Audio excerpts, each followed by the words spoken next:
کم ملک کې چې رشوت عامی بڑی اخلی خلق سود کیږي دو باندې ریټونه ګرانیږي نن ملک د سود د لاسه غرق دی سود اخلی کافرو ملکونو نه قرضې اخلي هغې باندې سو چند سود راځي هلته خزانه کې څه شی نشته خامارانو خوړل دی دې خوا زمونږ کاکرو نه مازغه وخت کله وینې وخت کله بدن نه هغه هغو باندې ویشي صحیح دی پوه شوې خودکشۍ به زیات شي بچی به خلک خپل وجني څنګه چې شورو ده سره دقې له راځي چې او پلار نه د هغه بچی شیشې غواړي او پلار سره شیشې نه نو دی به اول بچی خپل مړه کي بیا به چې په خپله زهر وخوري چې مړ به شي دقسې وشوه دې نه مخکې وشوه پوه شوې خدای گرفت کې راغلي وو الله ته پرېوځئ ولا تلقوا بأيديكم إلى التهلكة اے بجمع الاموال ہلاکت تزان مغردوئیں چا تش مال جمع کئیں خسوک بدی مڑ کی ارامال بدنا واخلی دا سنور ایمانیم عالمان دا تفسیر کئی و ظاہری دا مانا دا چزان ہلاکت زید تمغردو اور تمدانگا نمرک سیزونے دی بجلی دا آگی تمل اسکو نو احتیاط بکئے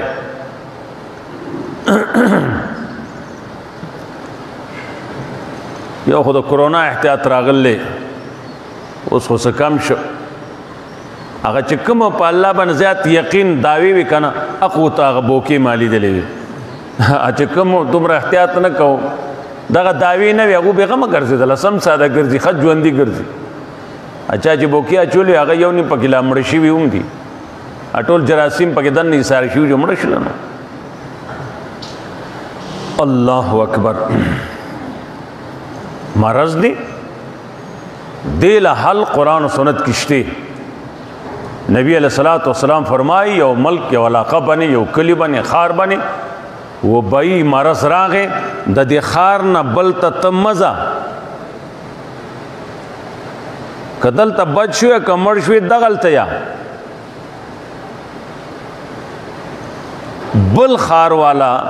آغا دی دغزیت نزی دقا عمر احتیاط راغل اسلام کی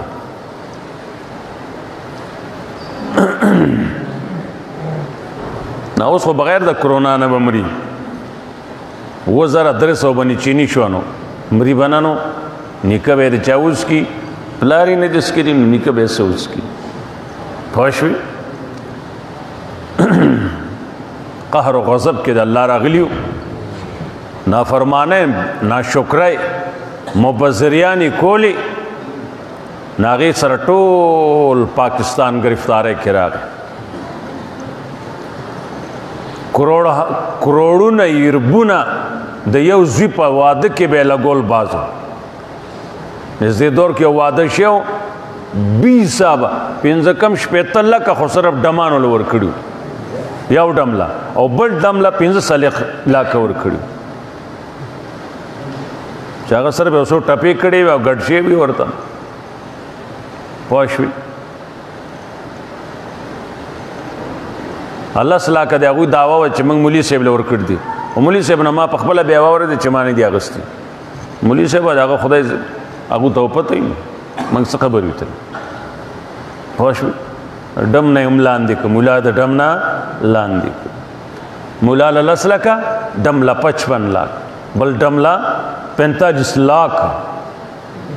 واده دې ته وي هغه ولیمې څنګه وي هغه پرېږده هغه د حساب نه بار مسله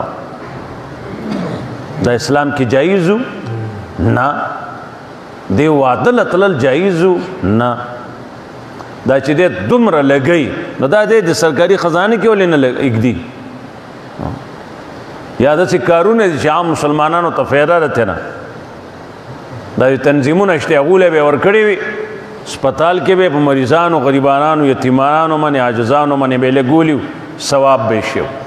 نه نه خپل طاقت ښیي چې موږ سره دومره مال پوه شوې موږ ټول غریب کې رالو بس الله ته پریوزئ او د الله نه غواړئ او سوال کوئ. نور چې دا ملک څنګه په مخ کې روان دی نو د ژوندي پاتې کېدلو سلوک نه کېږي دی.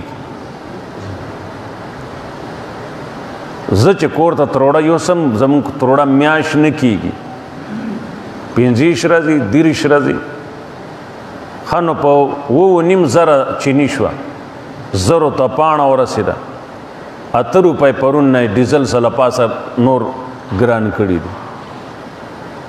ادا مخې ته روان دي. مرګ اټل فیصله ده خلاصې ته نشته او نبی علیہ الصلوۃ والسلام فرمایي خوب چې دی د مرګ رور دی. خوب د مرګ رور دی. تا خوا کې سړی ودرې پته نه لګي هغه ته هېڅ پته نشي ویښ څه کوي او ویښ خو ته پته نه چې دی په کومه دنیا روان دی. دغسې مرګ دی یقیني دی. مخکې جنت دوزخ حساب کتاب هوښیار سړی محمد رسول الله صلی الله علیه وسلم فرمائی الکیس من دانا نفسه وعمل لما بعد الموت. هوښیار څوک دی زما امتیانو هوښیار څوک دی؟ هوښیار هغه څوک دی چې ځان وپېژني. هلکه وایي ته ځان نه پېژنې سره خپل ځان وپېژنه. وعمل لما بعد الموت عملو کی هغه ژوند له چې د مرګ نه بعد را روان دی دې له عملو کی. نو په امت کې هوښیار سړی څوک دی چې د مرګ نه بعد ژوند له اعمال کوي دا سړی هوښیار دی.